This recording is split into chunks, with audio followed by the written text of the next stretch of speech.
They say the best way to learn a language is to live in the country that speaks the language you are trying to learn.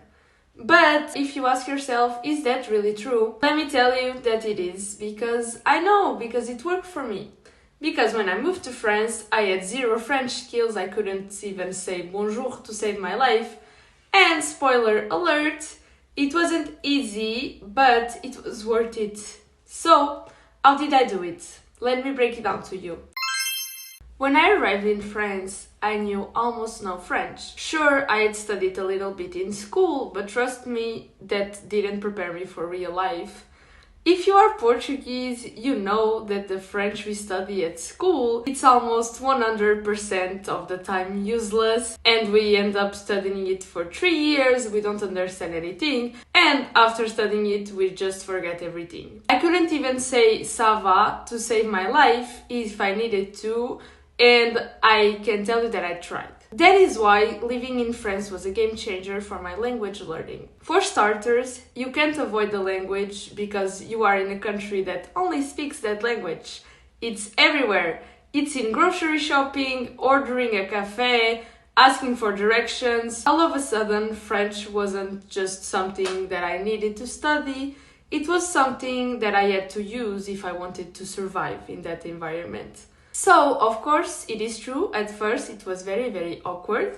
I messed up, I laughed, I cried sometimes, and eventually, after I think like 4 months, I started to make simple phrases without wanting to disappear after like dig a hole of dirt and put yourself there, Thea. The thing that was my enemy and my best friend at the same time was that people did not speak English, and it was not an option because, as you may have heard, our baguette friends are not very good at speaking English. So, as I lived in a rural area, like in the mountains with the snow and everything, everyone spoke baguette language, so I really had to learn quickly how to communicate myself if I wanted to make friends and if I wanted to just make meaningful connection, because nobody spoke other language other than French. One of the biggest lessons I learned was this. Before you can speak well, you gotta listen. A lot. Like a lot. When I first got to France, listening to native speakers felt literally impossible and I couldn't understand anything. Like, people spoke fast, it sounded like one endless word, and sometimes it just sounded like they had a potato in their mouth while they were talking. I couldn't understand anything. And after a day of work, my brain felt like it was melting and I was going to explode and my head was going to like crack. So, the thing that helped me was music.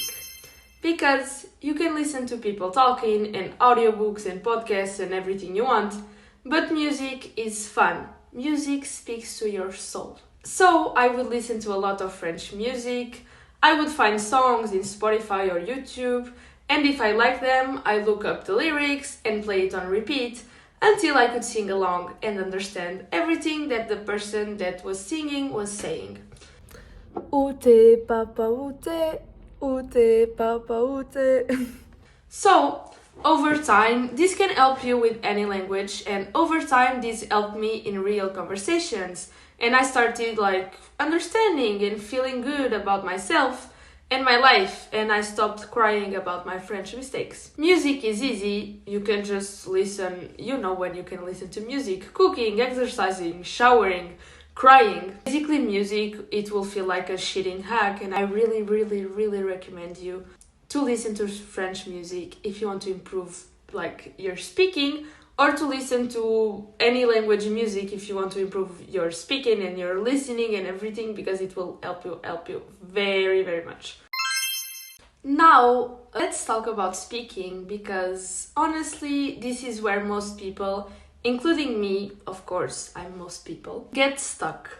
When I started speaking French, I was terrified that my sentences were too basic, and my accent was very bad, and I constantly worried that the people who I was talking to judging me. I mean, nowadays if I speak with people in French, people will know right away that I'm Portuguese, So it's not like this has improved, but at least now I am proud of it. Like, I'm proud of my accent now. And I wasn't before, but you should always be proud of your accent, because if you have an accent speaking any language, it's probably because you know more than one language and you are the best. So, to speak, I basically made a rule with myself that I would speak French whenever I could, and I needed to speak to survive and to make friends. The more I spoke, the easier it got, and of course I made a lot of mistakes, but at least I was trying and I learned from them, I learned from my mistakes, and it's okay, I am still alive today. So you can make mistakes while learning a language and speaking a language. And of course, don't underestimate the power of practicing by yourself, because I used to talk with myself in the mirror, describing what I was doing, asking myself questions, gossiping with myself and answering questions, and maybe it felt silly. Maybe if someone saw me, they would say, "Oh, she's going crazy, she's talking with herself." But at least it works, and I can say proudly today that I have a B2 level in French. So, talk with yourself, be crazy. Let's be real. Memorizing random vocabulary like we did in school, it's basically useless when you're learning a new language. Like, I don't need to know how to say chair in French, but I sure need to know the difference between chariot and charrot.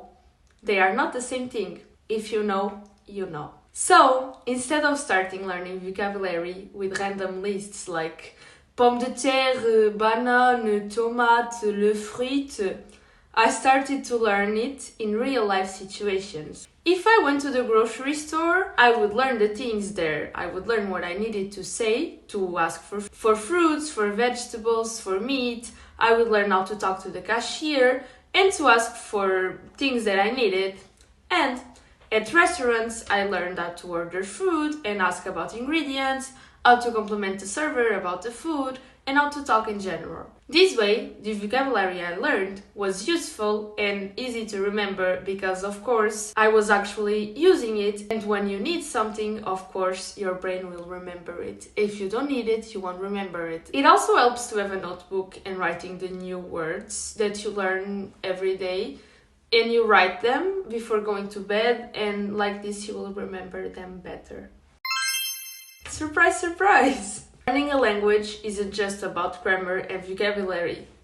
It's about the people, the food, the traditions, and everything that you can learn from the experience of learning a new language, all the friends that you can make, and all the places that you can visit. So, to try and learn more about the culture and the language itself, I hanged out a lot with my colleagues, and I was lucky enough because they were always inviting me to things because they liked me, and I was always in their events. Like I went dancing with them, I went to shows, and I went to little walks with them, and it was very nice. This experience didn't just help me learn the language, but they also made me fall in love with it, because now French is a language that I associate with a lot of good memories, so that makes me want to speak it. And one of the coolest parts that I really enjoyed was picking up slang.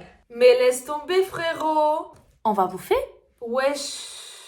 Bah ouais, c'est la vie.